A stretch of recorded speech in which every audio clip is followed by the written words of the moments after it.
What's going on, everyone? This is Slackerman with another diecast model review. Today I'm doing a re-upload on the Witty Wings 144 scale F-14D Tomcat or Super Tomcat or Bombcat and the F-18 Super Hornet. Again, if you've kind of watched my channel, I'm really into the diecast airplanes, military aircraft, and the Witty Wings is becoming my new favorite kind of line, the 1 in 144 scale. Again, Witty Wings, I don't think they do a good job with the 1 in 72 scale, but in this smaller 1 in 144 scale, it's like having a miniature Hobby Master or miniature Century Wings. In fact, I did review the Century Wings 1 in 144 Tomcat. I actually prefer the Witty Wings version over the Century Wings. The Century Wings is probably more accurate. It has a little bit better detail, but I just like the look and feel of the Witty Wings version a lot more than the Century Wings. So again, I just want to do a re-upload on these. The reason why I bought these, first of all, is just because I love these two models. But secondly, for my Super Hornet, I lost all of the armament in the fuel tanks, so it was just a plain Jane jet. So I'm happy to rebuy it, and I glued on all of my fuel tanks and armament. And then for my Tomcat, I was missing my kind of targeting probe here, and then I was missing this side section of the Sparrow and the Sidewinder missile. So I wanted to rebuy a Tomcat. So now that these are duplicates, these are the nicer out of the two. I'll probably have my two older ones with wheel down configuration. So since this does come with options to have the landing gear down. So let's take a look. Again, I have full reviews on these on my channel before, so I'm just going to go through these quickly. So as far as the box, you just have, just like the 172 scale, you have a shrunken down box. So F-18 Super Hornet, this is from the VFA 102 Diamondbacks. Again, the level of detail, it's just like having a miniature Hobby Master. So you can see the Diamondback logo or symbol on the vertical stabilizers there. Everything's real clean. You have the Diamondback logo there.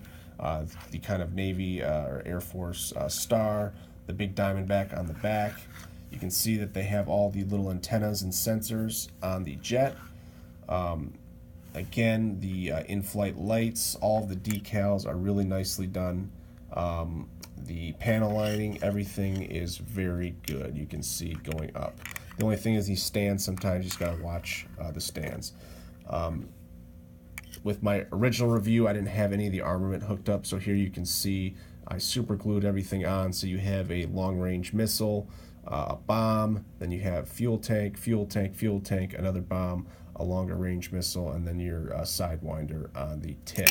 So that's very good. As you can see, the stand just kind of fell off.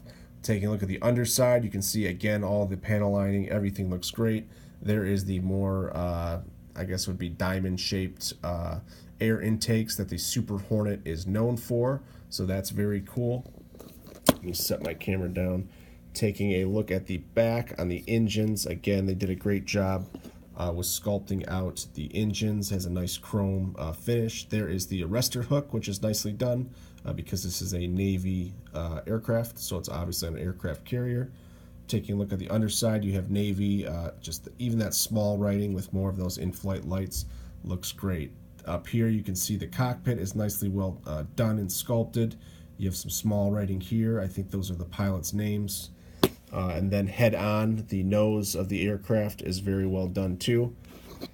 You can see kind of that sensor array, that kind of boxy thing, and then you can actually see they sculpted in where the Vulcan 20mm cannon is on the nose.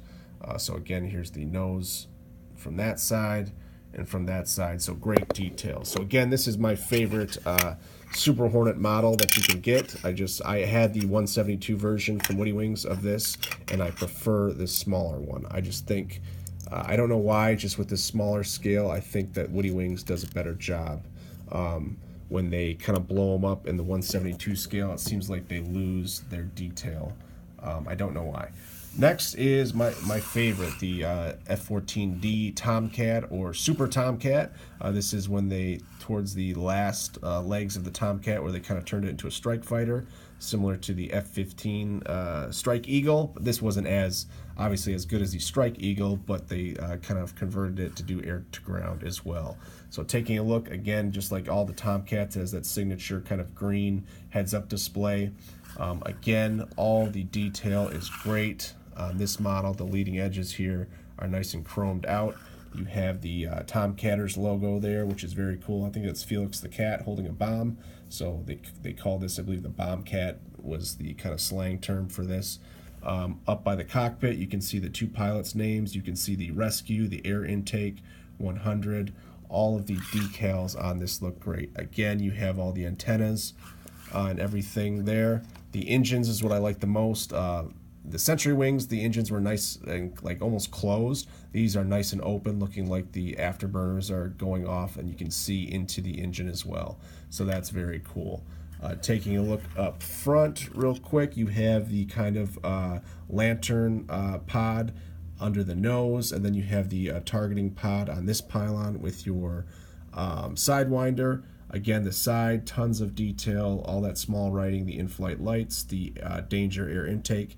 You have your fuel tank with a little Felix the cat on there. Here is your Phoenix missiles on the underside, so you get 4 of those.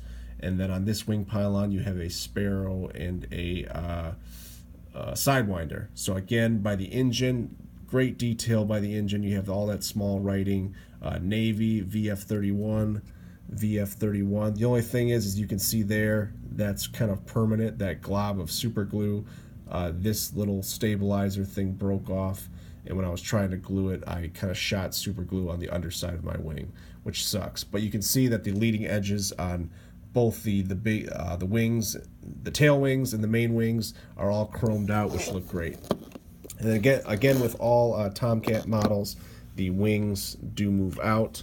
They move out in unison though, so, and because I super glued these, it made them a little tighter too, which is great. They're kind of loose, just standard, but they do swing out further all the way out to the side. So again, I prefer this one over my Century Wings. I just think it's a great model. And again, I love this Witty Wings 144 or 1 in 144 scale. It's kind of edging out my Itelari stuff, even though I love my Itelari 1 in 100 scale. I really hope that Witty Wings, I think it's JC Wings now, I hope JC Wings continues this smaller scale because they do a great job. So hope everyone liked the video. As far as upcoming reviews, I have some figure reviews. The one I'm very excited about, the Mezco Superman. I'm very excited to review that Superman figure. So that'll probably be this weekend or next weekend. So thanks a lot for watching, everyone. Bye.